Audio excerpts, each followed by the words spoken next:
Alhamdulillah nahmaduhu wa nasta'inuhu wa nastaghfiruh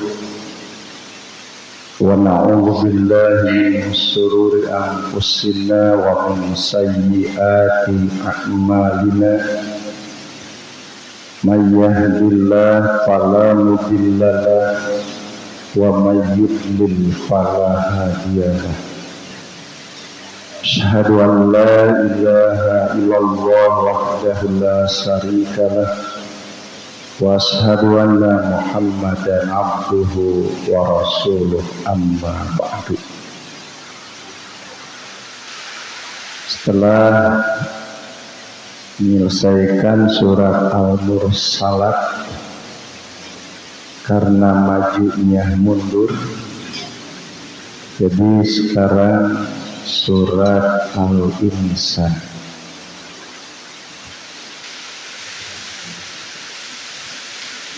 Kita baca dulu ayat Al-Qur'annya. A'udzu billahi minasy syaithanir rajim. Bismillahirrahmanirrahim. Hal ata 'alal insani hinun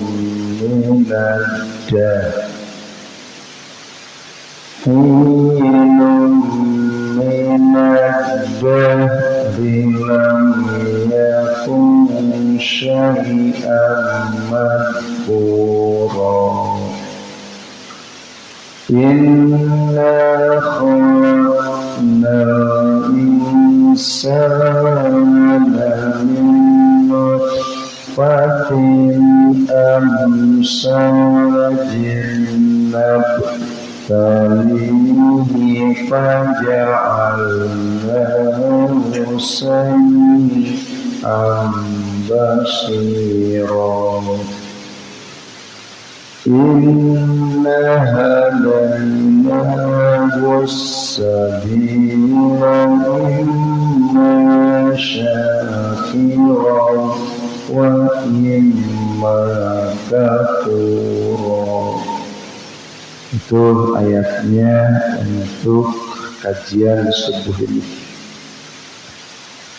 Hal ata, bukankah telah datang alal insan, terhadap manusia, hinun waktu, minad-dahri, dari satu masa, lam yakun syai'an madhkura, yang tidak disebut-sebut. Inna khalaqna, sesungguhnya kami telah menciptakan, al-insana, manusia, min nutfatin, dari nutfah, dari mani, amsyajin, yang campur, nabtalihi, kami menguji padanya dengan perintah dan larangan. Faja'alnahu, lalu kami jadikan, sami'an, pendengaran, basiran, dan penglihatan. Inna hadainahu, sesungguhnya kami menunjukkan padanya, as-sabila, jalan, imma syakiran, ada yang syukur, wa imma kafuran, dan ada yang kufur. Cukup dulu 3 ayat untuk kajiannya. Keterangan bahwa Surat Al-Insan ini surat yang biasa Rasulullah baca sholat subuh di hari Jumat. Alif Lam Mim Tanzilun As-Sajdah dan Hal Atal Insan. Jadi rakaat yang pertama Alif Lam Mim atau disebut As-Sajdah, kemudian rakaat yang kedua baca surat Al-Insan. Itu surat yang biasa Rasul baca setiap subuh Jumat. Tapi seandainya tidak baca ini bukan tidak sah, tapi ini kebiasaan Rasul. Kemudian dalam hadis yang lain juga bahwa ayat ini atau surat ini diturunkan kepada Nabi, dan pada waktu itu ada seseorang yang hitam. Kemudian pas sampai kepada apa istilahnya sifat orang tersebut, maka Rasulullah itu menerima ayat ini, yaitu ketika ada seseorang yang memang bahwa tidak lepas dari sifat keturunan biologisnya, maka turunlah ayat ini. Nah, kemudian apa isi dari ayat tersebut?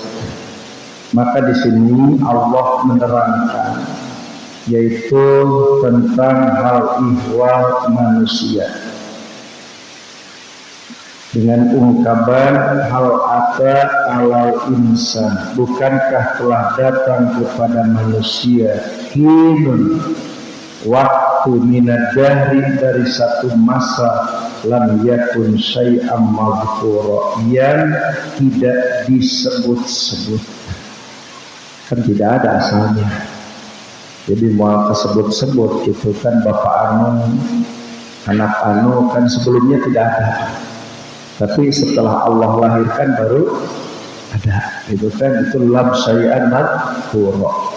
Jadi memang manusia sebelumnya itu tidak ada, tidak tersebut, gitu kan, tidak disebut-sebut, gitu kan, tidak ada. Nama saya ini tidak ada. Sebelum tahun 70 itu tidak ada. Jadi entah bagaimana, gitu kan. Jadi tahun 70 itu tidak disebut-sebut saya, karena belum lahir, gitu kan. Bapak-bapak disebut-sebut kan. Tapi kalau yang lahirnya tahun 48 atau 50 berarti tahun sebelumnya kan tidak. Itu lam yakun syai'an madhkura.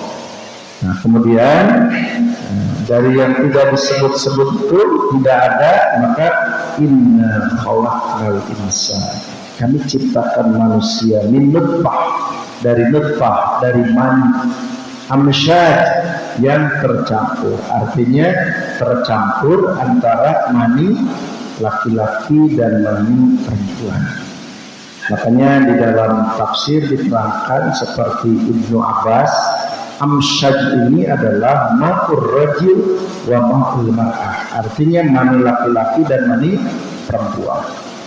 Idza ja'tama'a wa khalaqa, kemudian berkumpul dan bercampur. Kemudian dari itu terjadilah perubahan.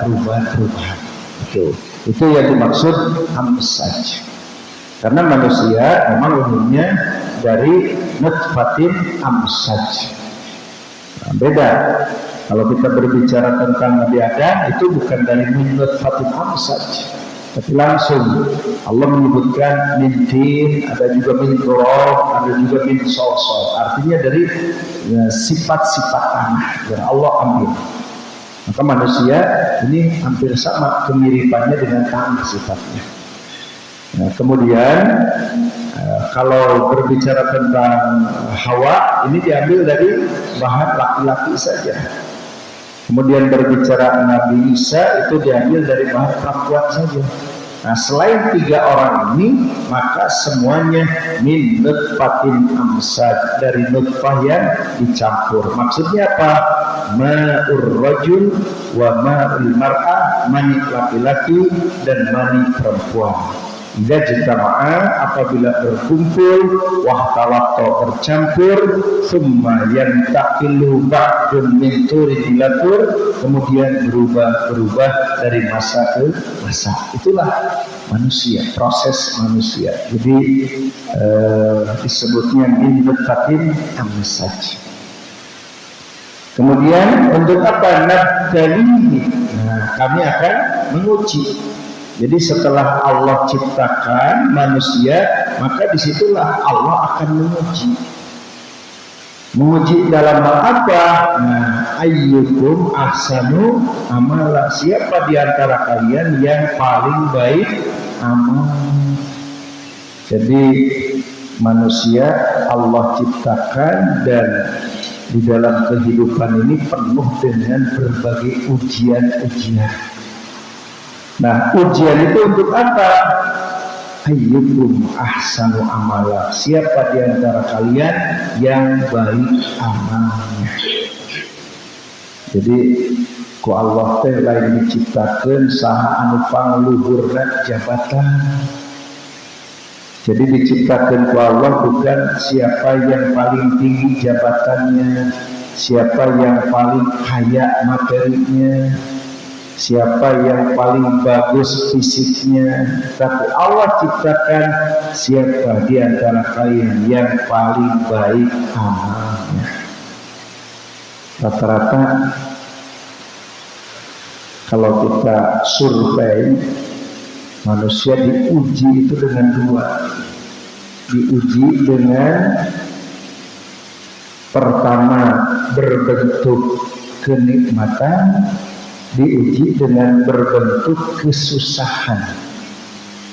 Kira-kira banyak mana yang berhasil diuji dengan nikmat, diuji dengan susah? Rata-rata ini lebih banyak, bukan tidak ada, lebih banyak yang berhasil ini diuji dengan susah. Diuji dengan susah mah bisa lebih dekat dengan Allah. Diuji dengan senang itu jarang orang bisa lebih dekat dengan Allah. Diuji dengan susah banyak orang yang lebih getol ibadahnya. Diuji dengan senang justru banyak orang yang malas ibadah. Padahal dua-duanya diuji. Nah, padahal Allah sengaja kedua ini diujikan kepada manusia. Tujuannya adalah ayyukum ahsanu amala, siapa yang lebih baik amalnya. Kade orang tiap waktu diuji ku Allah.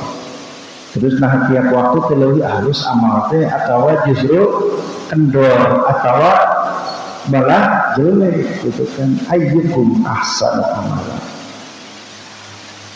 Kemudian faja'alna sami'an basira. Kemudian Allah jadikan pendengaran dan penglihatan.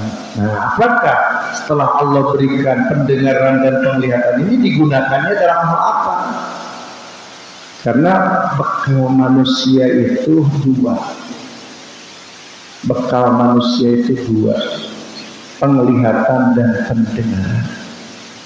Makanya kalau orang tidak mendengar dan tidak melihat, tidak akan punya ilmu. Lantaran mana jalan untuk mendapatkan ilmunya kalau tidak mendengar dan tidak melihat? Bapak-bapak punya ilmu dari apa? Kalau tidak dengar, baca kan begitu. Kalau tidak baca, dengar. Sementara tidak baca, tidak dengar, gimana kebenaran? Itu kan? Jadi manusia jadi punya anu, bisa anu. Ini modalnya dari Allah, pendengaran dan penglihatan itu. Makanya inilah yang harus dijaga, itu pendengaran dan ini sumber datangnya ilmu. Nah, hanya kadang-kadang ketika orang punya pendengaran itu banyak didengarkan kepada hal-hal yang tidak manfaat. Orang melihat, kadang-kadang diperlihatkan kepada yang tidak bermanfaat. Padahal ini modal utama, gitu kan, dari Allah. Allah lahirkan, Allah keluarkan, itu diberi bekal sami'an basir. Makanya orang beramal itu Pak, dari penglihatan atau dari pendengaran. Ketika jalan-jalan, kemudian pas begitu melihat, dibaca untuk warung nasi enak dan murah, itu gara-gara baca langsung kan, wah kalau saya punya uang saya akan datang ke sana. Itu kan muncul sebuah amal dari apa? Dari melihat. Pas begitu kumpul dengan teman-teman, kemudian ada teman yang bercerita, kemudian dia mendengar, maka dari cerita itu ada minat untuk melakukan, ada minat untuk pergi. Berarti ini amal ini dari pendengaran dan dari penglihatan. Makanya kalau orang banyak dengarnya Quran, banyak bacanya Quran, berarti yang muncul amal itu adalah amal baik. Tapi kalau hanya sekedar banyak dengar gosip, kemudian lihat film, maka yang muncul, yang datang inspirasi itu inspirasi ya, gitu kan. Makanya inilah pendengaran dan penglihatan harus betul-betul terjaga. Sami'an basir. Apalagi zaman sekarang. Kalau orang Sunda sering banyak mengungkapkan ulah lobat dedengian, ulah lobat dededean. Lantaran lobat dedengian jeung dededean pengaruh karena amalna lain. Maksudnya apa? Ya kepada hal-hal yang kurang baik, gitu kan. Tapi coba perbanyak pendengaran itu dari petunjuk Allah dan Rasulnya. Coba banyak perlihatkan mata kepada petunjuk Allah dan Rasulnya, nanti akan berbeda. Amalnya itu akan berbeda. Nah kemudian setelah Allah beri bekal, yaitu pendengaran dan penglihatan, maka Allah berikan petunjuk. Inna hadaina hussaila. Kemudian kami tunjukkan kepadanya jalan. Jadi Allah ciptakan, kemudian Allah beri bekal pendengaran dan penglihatan, maka Allah berikan petunjuk. Quran, sunnah. Nah, tapi kaget ketika Allah sudah memberikan petunjuk Quran dan sunnah di sini, yaitu imma syakiran wa imma kafuran. Tetap ada yang syukur, ada yang kufur. Di dalam ayat yang lain yaitu wahadainahun najdain. Ternyata itu ada dua kelompok, padahal petunjuk itu satu. Makanya kalau Allah sengaja berikan petunjuk untuk jalan keselamatan, supaya ulah salah asup gitu, ulah ketika itu ke surga, karena sudah diberikan petunjuk. Tapi ini Allah yang memberi bekal pendengaran dan penglihatan, Allah yang memberikan petunjuk ke surga. Tapi aneh, manusia dua golongan, yaitu ada kafuran, ada syakuran, ada syakir, ada kafur. Makanya di dalam hadis ini diterangkan, kullun nas yaqdu fada'un nafsahu famudikuha au muqtikuha. Setiap manusia ketika pergi pagi-pagi, maka ada yang menjual dirinya, ada yang memerdekakan dirinya. Siapa yang menjual dirinya? Artinya dia menjual dirinya, menjerumuskan. Ada juga yang memerdekakan dirinya, artinya yang menyelamatkan dirinya sesuai dengan petunjuk-petunjuk Allah ini. Jadi setiap manusia pagi ini ada dua, ada yang istilahnya bangun, ada juga yang dimaksud dengan mubikun. Bahkan hadis yang lengkap di dalam riwayat Ahmad, ketika Nabi Shallallahu Alaihi Wasallam berkata kepada Ka'ab bin Ujrah, Nabi langsung mengatakan, a'adzakallah min imaratis sufaha. Aku berlindung kepada Allah dari pemimpin-pemimpin yang bodoh. Disebut min sufaha, pemimpin-pemimpin yang bodoh. Jadi Nabi sampai meminta perlindungan kepada Allah dari pemimpin-pemimpin yang bodoh. Maka Ka'ab bin Ujrah bertanya, wama imaratus sufaha? Siapa pemimpin yang bodoh itu ya Rasulullah? Siapa pemimpin yang bodoh itu Rasulullah? Maka Nabi menjawab, umara'u yakununa min ba'di, pemimpin-pemimpin setelah aku meninggal, layah taduna bihudaya, mereka menunjukkan petunjuk-petunjuk yang bukan petunjukku. Oh, ini ada pemimpin-pemimpin yang suka memberikan petunjuk yang bukan petunjuk dari Rasul. Ayat imaratus sufaha, pemimpin yang bodoh. Wala yastannuna bisunnati, dan mereka tidak menyunah-nyunahkan, bukan menyunah-nyunahkan, bukan sunnahku. Dianggap sunnah padahal bukan sunnah Nabi. Bahkan mereka menganggap yang bukan sunnah dianggap sunnah.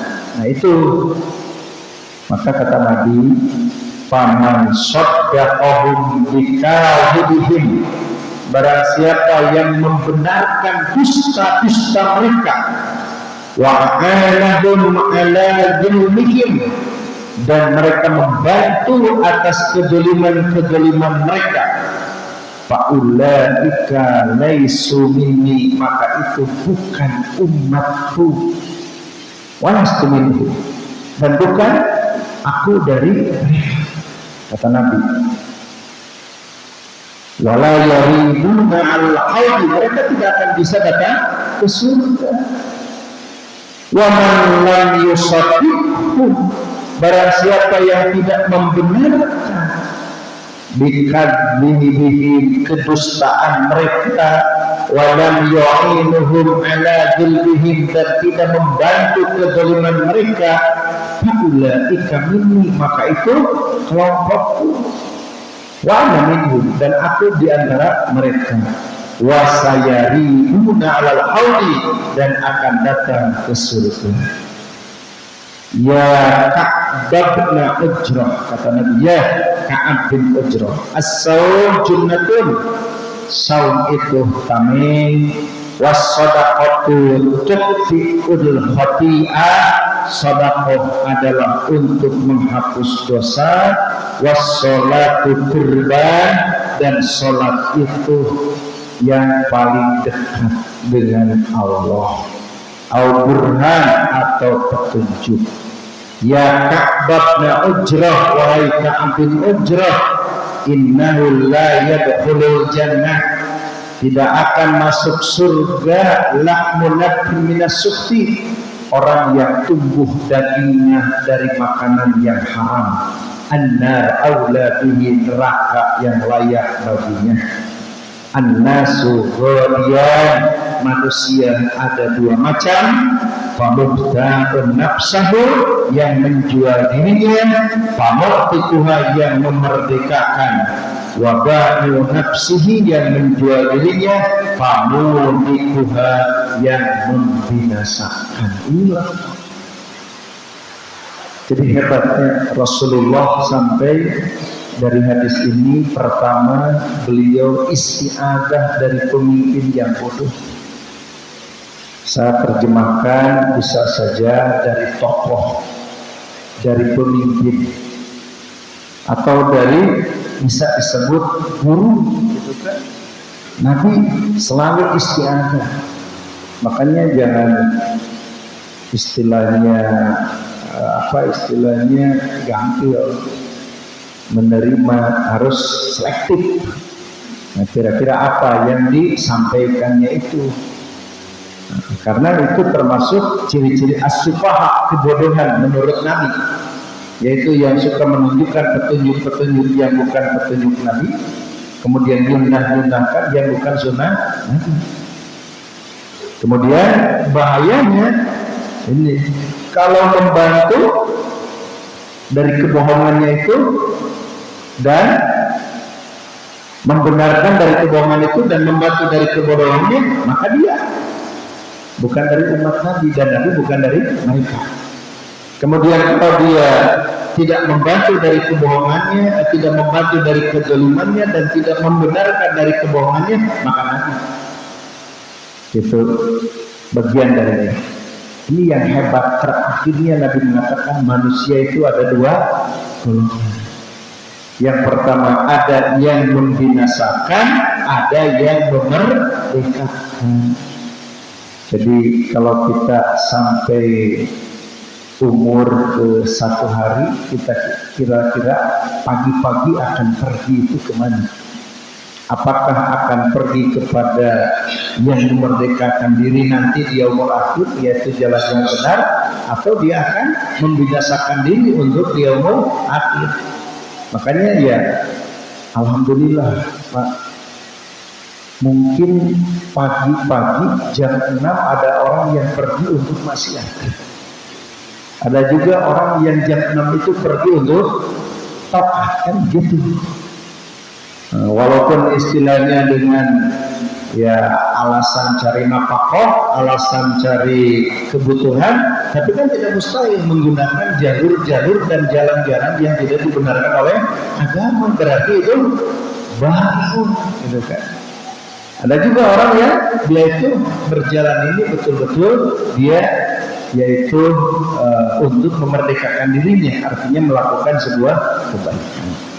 Nah inilah, jadi Allah Subhanahu wa Ta'ala setelah ia mengungkapkan manusia sebelumnya tidak disebut-sebut, kemudian setelah itu Allah ciptakan, kemudian setelah Allah ciptakan ini adalah nanti akan ada pengujian-pengujian, kemudian Allah memberikan bekal yang luar biasa, yaitu pendengaran dan penglihatan. Setelah itu Allah berikan petunjuk Quran dan Sunnah. Kemudian setelah itu maka Allah melihat bahwa manusia tetap ada dua, yaitu ada syakiron, ada juga kafur. Makanya di antara keterangan yang lain bahwa manusia ini ada yang syakiron, maksudnya apa? Ternyata semua yang Allah berikan itu dilakukan sesuai dengan petunjuk Allah. Itulah syakiron. Ya orang kan pertama misalkan kita diberikan kesempurnaan fisik, kemudian diberikan usia, maka ini semuanya digunakan di dalam hal-hal yang diridhoi oleh Allah sesuai dengan petunjuknya, maka itulah syakirah. Kemudian diberikan sarana prasarana, diberikan materi, itu kan, kemudian digunakan di dalam petunjuk Allah, maka itulah syakirah. Maka ketika semua ini tidak digunakan di dalam petunjuk Allah, bahkan keluar dari sebuah ketaatan atas petunjuk Allah, maka itulah disebutnya kafur.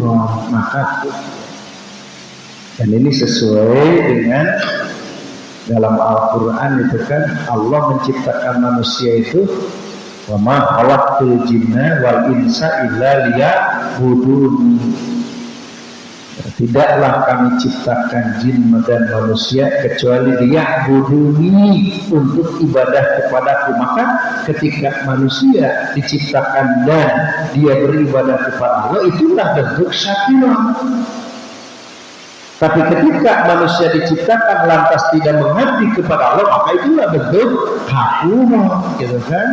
Maka ada yang syakiran dan ada kafuran itu dari situ, gitu kan?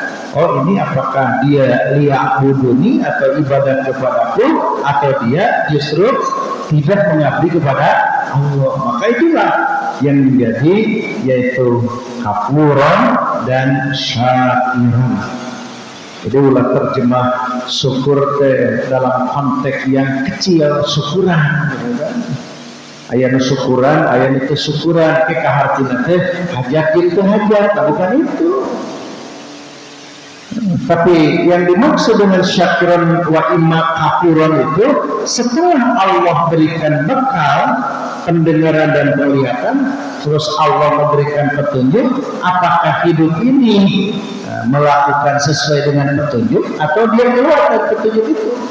Maka ketika melakukan yang sesuai dengan petunjuk, maka itulah syakiron. Tapi ketika keluar dari sebuah petunjuk, maka itulah kafuran, orang-orang yang kufur. Nah, kemudian kita memadukan ayat Al-Quran dengan hadis. Di dalam ayat Al-Quran ada ungkapan fitratallah allati fattaran nas 'alaih, bahwa fitratallah, agama ini itu fitrah Allah yang Allah sesuaikan dengan fitrah manusia, karena manusia juga dilahirkan dalam keadaan fitrah. Jadi agama disebut fitrah, manusia juga fitrah. Maka ketika manusia sesuai dengan agama yang Allah tunjukkan, maka dia sesuai, cocok hirup teh. Saya kira lamun hirup sesuai dengan petunjuk Allah, bakal ada ketentraman, kenikmatan, karena hidup cocok. Tapi kalau hidup tidak sesuai dengan petunjuk Allah, itu tidak ada nikmat, tidak ada tentram, tidak ada senang. Kenapa? Karena hidup tidak ada dalam sebuah kecocokan. Itu ada teh. Ayah itu zaman melakukan dosa tenang. Sopa ayah itu zaman melakukan dosa tenang. Malah ayah. Kajian jenderal melakukan dosa moral tenang, jiwa anger, dikejar-kejar dengan ketakutan dan kecemasan. Itu teh jenderal melakukan dosa teh. Oh, mau lamun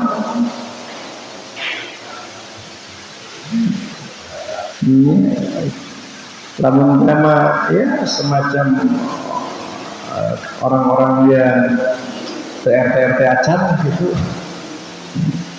Jadi jenderal, saya yakin presiden pun kalau melakukan sebuah dosa itu tidak ada sejarahnya orang yang melakukan sebuah kemaksiatan kemudian istilahnya perbuatan kemaksiatan tenang, lantaran hidup tercocok gitu kan. Itu Allah cabut gitu kan. Makanya ada istilah ar-rubba, rasa takut. Kalau orang mukmin itu kan Allah itu anzalna, Allah turunkan fi qulubil mu'minin, pada hati jalma mukmin itu as-sakinah, tenang. Tapi Allah turunkan kepada orang-orang kafir itu ar-rubba, rasa takut. Kenapa? Karena selalu melanggar. Jadi cemas, walaupun istilahnya kelihatannya gagah hebat, hatena mah ngarep jaman-jaman melakukan dosa. Bapak-bapak ya sok coba melakukan dosa, nyin pelanggaran ke istri gitu kan, nyin pelanggaran ke istri, dan datang ke imam saya tuh gegebekan sengkanya hoan, datang ke imam tidak bari ceritanya gitu kan, bari ngobrol tapi hati teh gegebekannya lantaran kita di luar melakukan salah gitu kan. Melakukan salah di luar dan datang ke imam itu gegebekan. Coba lah memang melakukan sebuah kebenaran, wah datang ke rumah tenang, senang, itu kan. Nah, itu gambaran. Jadi inilah Allah sedang menyesuaikan bahwa fitrah ini fitrah. Makanya di dalam hadis kullu mauludin yuladu ala fitrah, bahwa manusia itu dilahirkan dalam keadaan fitrah. Nah, kemudian berada di dalam Islam itu sesuai dengan fitrahnya, maka yang muncul tenang, senang, tumakninah. Tapi kadang yang mengganggu di tengah jalan, Pak Abawahu, bapak-bapak ngaroba, yuhawidanihi, meyahudikan, wa yunassirani, menasranikan, wa yumajisani, dan memajusikan. Nah, di situ akan lain lagi. Nah, itulah ya. Jadi tidak ada alasan nanti di yaumul akhir kalau tidak masuk surga. Kenapa? Karena Allah sudah terangkan, aku ciptakan manusia dari mani yang dicampur, yang kemudian setelah itu kami akan menguji mana amal yang paling baik. Kemudian aku bekali dengan pendengaran dan penglihatan, kemudian aku bekali dengan petunjuk untuk keselamatan. Tapi kenapa ada yang masih kafuran, padahal harusnya semuanya syakiran? Ternyata persoalannya yaitu nanti di tengah jalan itu dirusak pendengarannya, dirusak penglihatannya, sehingga menolak terhadap petunjuk-petunjuk Allah. Maka terjadilah orang yang kafuran, dan nanti akan berbeda arah, akan berbeda jalan, dan akan berbeda tempat. Yang satu adalah al-jannah dan yang satu adalah an-nar. Dan nanti pada ayat berikutnya ini bagaimana nasib orang yang kafuran dan bagaimana akibat bagi orang-orang yang syakiran. Nanti diterangkan pada ayat berikutnya. Nah, itu saja untuk materi pada kali ini. Saya kira cukup, mudah-mudahan memberikan ilmu yang bermanfaat. Sebelum kita tutup, seperti biasa, jika ada hal-hal yang perlu ditanyakan, silakan. Terima kasih Pak Ustaz. Tentang surat Al-Nisa sampai 3. Tapi ada betul. Dan ini saya tanyakan ada 2. Yang pertama yaitu di sini dengan judul Al-Nisa dan ini di ayat lain karena Allah itu juga menyebut Al-Nisa dan manusia, menyebut manusia dan atas karena Al-Qasar. Berikutnya juga ada disebut dengan Al-Adam. Jadi yang saya tanyakan, apakah Allah itu juga mempunyai opsi tertentu tentang itu? Seperti dalam kita sendiri, saya menyebutkan pengendara. Ketika kita membesuk, kita tahu mobil bus. Ketika kita dalam masinis, kita tahu dia kendaraan. Ketika kita bernakoda, itu dia kendaraan kapal. Ketika kita berpilot, dia pengendara pesawat. Ketika kita menjadi orang yang mengendari seperti joki, ini joki tahu. Ini apa? Allah menunjuk manusia, asal insan yang ada dan juga kenas. Yang kedua, kita ini juga untuk membaca Al-Quran. Jadi kalau kita baca Al-Quran itu ada melarang harus disujud, tapi ada yang tidak, yang kepada surga bisa juga membaca Al-Quran. Nah, itu pertanyaan saya, antara yang disuci dan yang tidak ada, apakah dengan tepat yang berbeda?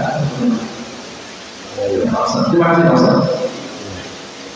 Jadi Allah menggunakan kata-kata atau kalimat yang berbeda. Memang betul, ini tidak semata-mata berbeda, tapi ada penekanan.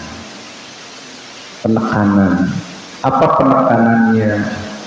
Kalau Allah menyebutkan dengan kata-kata insan dengan anas, ini sebenarnya sama secara bahasa, yaitu sifat pelupa. Jadi kalau anas itu dan al-insan itu hampir sama terjemahnya, yaitu menerangkan sifat manusia pelupa. Jadi sok pohok ya makna. Kata istilah nasia poho, nasia poho. Jadi orang mana nasia kan Sunda, nasia pohonya nasia poho, itu kan. Jadi sebenarnya hampir sama penekanan sifat. Tapi kalau basyar itu penekanannya makhluk yang langsung terlihat kulit. Jadi basyar itu artinya sifat manusiawi, basariyah. Nah, itu basyar itu artinya itu makhluk yang memang itu langsung kulitnya terlihat. Kalau sapi langsung enggak kulitnya terlihat. Sapi itu tertutup dengan bulu. Kalau monyet mah, ya, gitu kan. Jadi lamun binatang semuanya tertutup dengan bulu, tapi manusia tidak. Paling sebagian. Itu bedanya. Terus dikatakan Adam itu memang kaitan dengan keturunan Adam, dan Adam itu artinya kulit juga. Adam itu kulit juga artinya, gitu kan. Hanya kalau Adam itu lebih cenderung kepada kulit hakiki, kalau basyar itu bisa maknanya dua, yaitu kulit, bisa juga sifat basyariah, manusiawi, gitu kan. Ada manusiawinya, gitu kan. Jadi kalau misalkan Nabi mengatakan innama ana basyarun, saya ini adalah manusia, artinya sifat basariahnya dimunculkan, gitu kan. Ulah dianggap malaikat, ulah dianggap jin, gitu kan. Tapi ini basyarun, makhluk yang nampak, gitu kan. Makhluk yang nampak, yang tidak ada keistimewaan apa-apa kecuali Allah berikan mukjizat. Itu saja.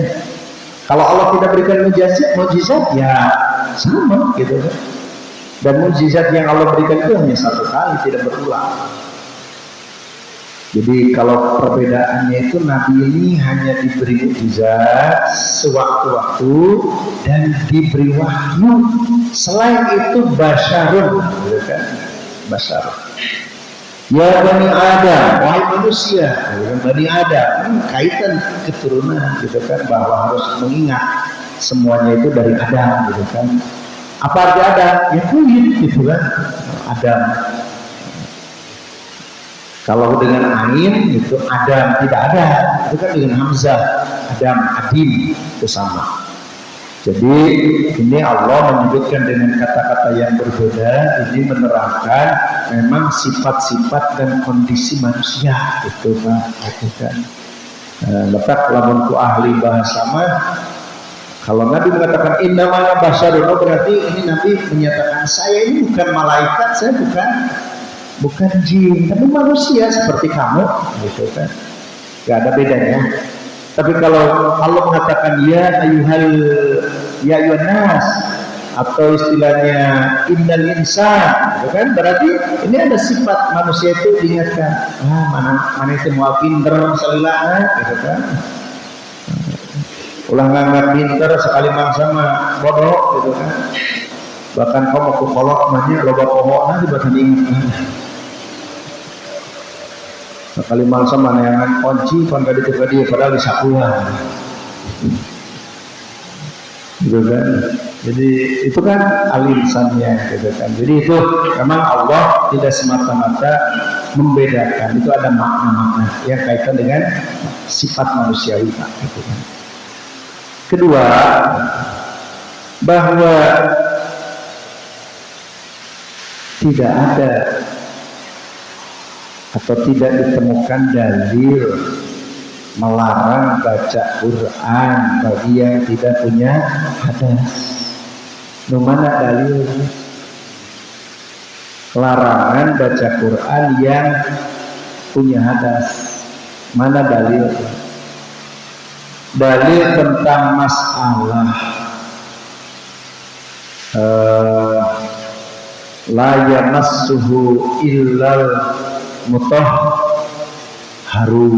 Ini kan bukan menerapkan hadas, walaupun tafsir Jalalain mengatakan dua versi, tapi ini pemahaman awal. Tapi kembali kepada pemahaman yang utama adalah Ibnu Abbas. Ya, kalau saya baca dalam kitab tafsir Jalalain itu ada yang menyebutkan dua pendapat, tapi kita kembali kepada Ibnu Abbas, kemudian kita lihat ayat sebelumnya. Kan menerangkan tanzilul kitab min rabbil alamin, diturunkan kitab dari Allah Subhanahu wa taala, la yamassuhu, tidak ada yang membawanya, menyentuhnya, illal mutahharun, kecuali makhluk yang disucikan. Siapa yang disucikan? Malaikat. Jadi ulah diartikan mutahharun isim fa'il, mutahharun isim maf'ul, yang disucikan, lain mutahhirun yang suci.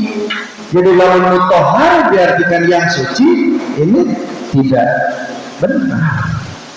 Yang disucikan. Jadi menerangkan turunnya Al-Quran dari Lauhul Mahfuz ke Samaudunya, dan dari Samaudunya kepada Rasulullah. Siapa yang membawanya? Malaikat itu kan. Kemudian ada hadis la yamassal Quran illa tahir. Hadisnya dhaif. Hadisnya dhaif. Dan ternyata dikuatkan Rasulullah kalau bangun tidur, ini riwayat Bukhari, beliau kalau bangun tidur langsung membaca Quran.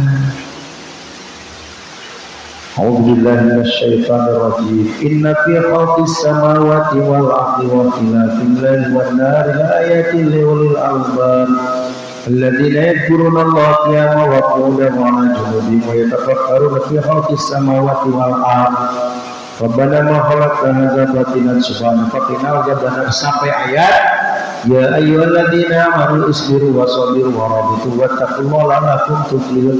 Itu sampai 10 ayat terakhir. Setelah itu Nabi wudu. Setelah itu Nabi wudu. Setelah wudu Nabi sholat. Dalam ayat ini aneh kan? Dalam hadis ini kan Nabi bukan wudu kemudian baca Quran, malah baca Quran kemudian wudu. Setelah wudu Nabi sholat. Belum juga dalil yang umum, yaqulullah ala kulli ahyani, nanti dikit dalam segala kehidupan. Makanya di sini tidak ada larangan orang baca Quran walaupun tidak punya wudu. Muncul pertanyaan, ada tidak nilai keutamaan antara maca wudu maca Quran boga wudu jeung baca Quran tidak punya wudu? Tidak ada. Yang jelas baca Quran pasti memiliki keutamaan, karena harus jelas dalilnya, gitu kan. Kalau untuk membedakan itu harus jelas dalilnya. Kan bisa disebut atau Nabi untuk baca Quran keutamanya. Nabi bangun tidur, kemudian baca Quran, kemudian wudu. Wah, Nabi baca Qurannya tidak utama. Di situ gitu. Itu kan makanya harus jelas dalilnya. Jadi kalau muncul pertanyaan ada tidak keutamaan antara punya wudu dengan tidak punya wudu, tidak ada. Yang jelas baca Quran punya keutamaan. Ya. Bahkan banyak orang-orang kafir yang dia itu kan baca Ketika istilahnya masuk Islam itu kan baca syahadat, itu kan lafaz jalalah. Ya kan itu harus mandi dulu. Mandi di situ bukan mandi persoalan itu dan ini, tapi dia akan melakukan sebuah ibadah ke depannya dan harus bersih begitu. Nah, jadi di sini diantaranya kalau misalkan ada tidak perbedaan, saya kira tidak ada, sama saja. Yang jelas baca Quran itu memiliki keutamaan. Ya, satu lagi atau cukup?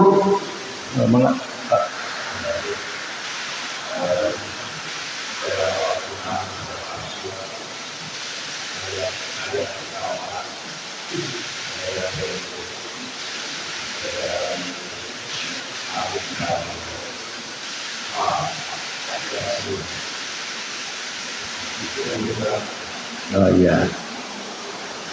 Jadi ada yang diawali dengan satu huruf.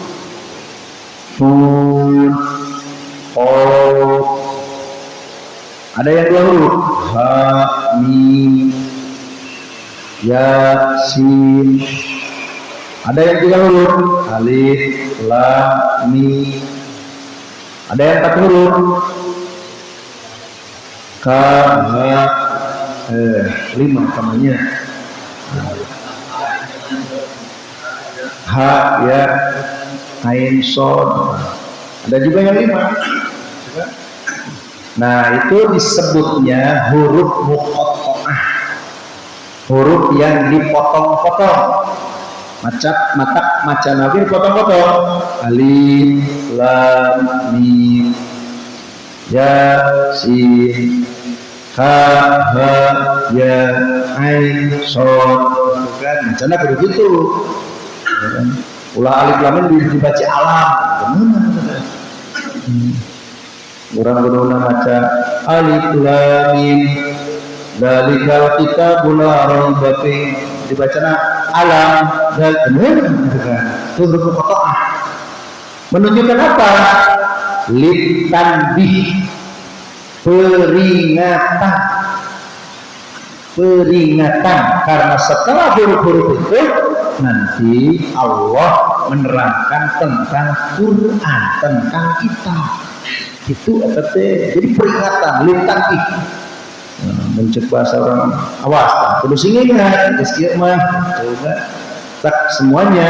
Kalau setelah itu menurunkan kita Yasin wal Qur'anil Hakim, alif lam mim tanzilul kitab, itu kan semuanya. Setelah huruf muqatta'ah, maka ini litanbih, menunjukkan peringatan. Untuk apa? Kedepannya diperingati, yaitu tentang masalah Al-Quran, tentang Alkitab. Itu Pak, itu kan. Itu ulah diterjemahkan. Alif lam mim, Allah, malaikat, Muhammad. Itu kan sudah ayat tadi ya, gitu kan. Nah, jadi itu makanya lebih selamat kita terjemahkan Allah yang lebih tahu atas maksud itu. Hanya para ulama menunjukkan apa maksudnya, litanbih, memberikan peringatan. Maka kudusin betul-betul Pak, lamun tas maca Quran ayat kalimat alif lam mim, peringatan di Allah. Ya begitu, insyaallah nanti kita lanjutkan di kesempatan yang lain. Mudah-mudahan Allah Subhanahu wa taala selalu memberikan kekuatan iman dan kita bisa selalu melaksanakan perintah-perintahnya dan menjauhi segala larangan-larangannya. Rabbana atina fid dunya hasanah wa fil akhirati hasanah wa qina adzabannar. Assalamualaikum warahmatullahi wabarakatuh.